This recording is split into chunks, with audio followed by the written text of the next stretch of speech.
Social media ഇൻഫ്ലുവൻസറും Bigg Boss Malayalam season 7 മത്സരാർത്ഥിയുമായ ശ്രദ്ധ നേടിയ ആളാണ് റെന ഫാത്തിമ. കോഴിക്കോടുകാരിയായ റെന ചെയ്യുന്ന ഓൺലൈൻ കണ്ടന്റുകളും റീൽസുകളും എല്ലാം ആരാധകർ ഏറെയും ശ്രദ്ധിക്കപ്പെടാറുണ്ട്.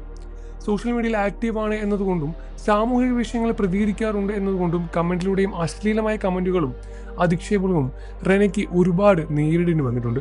റെനയെയും റെനയുടെ ബോയ് ഫ്രണ്ട് ആൽബിനെയും സോഷ്യൽ മീഡിയ പ്രേക്ഷകർക്ക് വളരെയധികം സുപരിചിതം തന്നെയാണ്. ഇപ്പോഴത്തെ തന്റെ ഒരു പോസ്റ്റിന് അശ്ലീല ഭാഷയിൽ കമന്റ് ഇട്ടയാളെ എക്സ്പോസ് ചെയ്തിരിക്കുകയായിരുന്നു റെന ഫാത്തിമ. മാപ്പ് പറയിപ്പിച്ചാണ്, മാത്രമല്ല അയാളുടെ ഫോട്ടോയും പ്രൊഫൈലും പേരും എല്ലാം പരസ്യമാക്കുകയും ചെയ്തിരുന്നു. റെനയുടെ വാക്കുകളെ തുടർന്ന് കേൾക്കാം. സങ്കടവും സന്തോഷവും ഒരുമിച്ച് വരുന്ന നിമിഷത്തിലാണിപ്പോൾ. എനിക്ക് നേരെ വളരെ മോശമായുള്ള ഒരു കമന്റ് വന്നു. അത് കണ്ടപ്പോൾ തന്നെ കരുതിയിരുന്നു പോലീസിൽ പരാതിപ്പെടണമെന്നത്.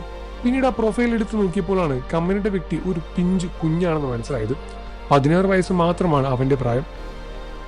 ആ കമന്റ് ഞാൻ പിൻ ചെയ്ത് വെച്ചു എന്ന് മനസ്സിലായപ്പോൾ അവൻ തന്നെ ഉടനെ അത് ഡിലീറ്റ് ആക്കി. കമന്റ് ഡിലീറ്റ് ആക്കിയതോടെയാണ് അറിയാവുന്നത് കൊണ്ട് തന്നെ താൻ സ്ക്രീൻഷോട്ട് എടുത്ത് വെച്ചിരുന്നു. ഞാനത് സ്ക്രീൻഷോട്ട് അവൻ അയച്ചു കൊടുത്തിട്ട് പറഞ്ഞു, ഈ സ്ക്രീൻഷോട്ട് വെച്ച് നിന്റെ പേരിൽ പോലീസിൽ പരാതിപ്പെടാൻ പോവുകയാണെന്ന്. അപ്പോൾ അവൻ പറഞ്ഞു തെറ്റുപറ്റിപ്പോയെന്നും പോലീസിൽ പരാതി നൽകിയാൽ അവന്റെ ഉമ്മ വലിയ പ്രശ്നം ഉണ്ടാക്കുമെന്നും. നിന്റെ ഉമ്മയെ കൂട്ടി അറിയട്ടെ നിന്റെ സ്വഭാവം എന്താണെന്ന് ഞാൻ തിരിച്ചു മെസ്സേജ് അയച്ചു. പിന്നെ അവൻ പോലീസിൽ പരാതിപ്പെടുന്നതിനെ തുടർന്ന് പറഞ്ഞ് എൻ്റെ കൈയും കാലും പിടിച്ചു. അവന് കണ്ണിൽ ചോരയില്ല എന്ന് കരുതി എനിക്ക് അങ്ങനെയൊന്നുമല്ലല്ലോ. അതിനാൽ ഞാൻ അവനോട് പറഞ്ഞു, എന്നിട്ടും ബാക്കിയുള്ളവരും പെൺകുട്ടികളെയും സോറി പറയുന്ന ഒരു വോയിസ് അയച്ചു തരാൻ. എനിക്ക് മനസ്സിലായി തെറ്റ് എൻ്റെ ഭാഗത്താണെന്ന്.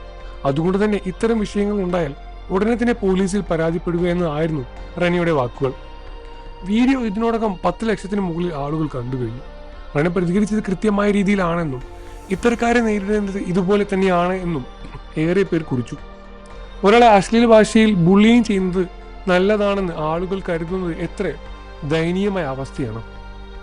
പ്രായഭേദമില്ലാതെ അവരെ ഓർത്ത് ലജ്ജിക്കുകയാണ്. എന്തോ കാര്യമായ മാനസിക പ്രശ്നമുള്ളതായിരിക്കും ഇത്തരം കമന്റ് ചെയ്യുന്നത്. അല്ലാതെ ഇങ്ങനെയൊന്നും ചെയ്യില്ല. കൃത്യമായ രീതിയിൽ പ്രതികരിക്കുകയും ചെയ്തു. ഇതായിരിക്കണം ഇൻഫ്ലുവൻസർ. ഇതുപോലെ സോറി പറയിപ്പിച്ച് 3-4 പിഞ്ചു കുഞ്ഞുങ്ങൾ എൻ്റെ പ്രൊഫൈലിലുണ്ടായിരുന്നു. ആദ്യം അവന്മാർ എന്നോട് 16 വയസ്സാണ് എന്നാണ് പറഞ്ഞത്. പിന്നീട് തിരക്കി നോക്കിയപ്പോൾ 25 വയസ്സ് വരെ പ്രായമുള്ളവരായിരുന്നു. ഇങ്ങനെയും ഒരുപാട് ആളുകളുണ്ട് എന്നും പ്രതികരിച്ച് റെന പറയുന്നു. നിങ്ങൾക്ക് റെന ഫാത്തിമ ഇഷ്ടമാണെന്ന കാര്യം വീഡിയോയ്ക്ക് താഴെ കമന്റ് ചെയ്ത് പറയുക. വാർത്തകളും വിശേഷവും എത്രയും പെട്ടെന്ന് അറിയാൻ നമ്മുടെ വീഡിയോ ലൈക്ക് ചെയ്ത് ചാനൽ ഇപ്പോൾ തന്നെ സബ്സ്ക്രൈബ് ചെയ്ത് സപ്പോർട്ട് ചെയ്യുക ഫ്രണ്ട്സ്.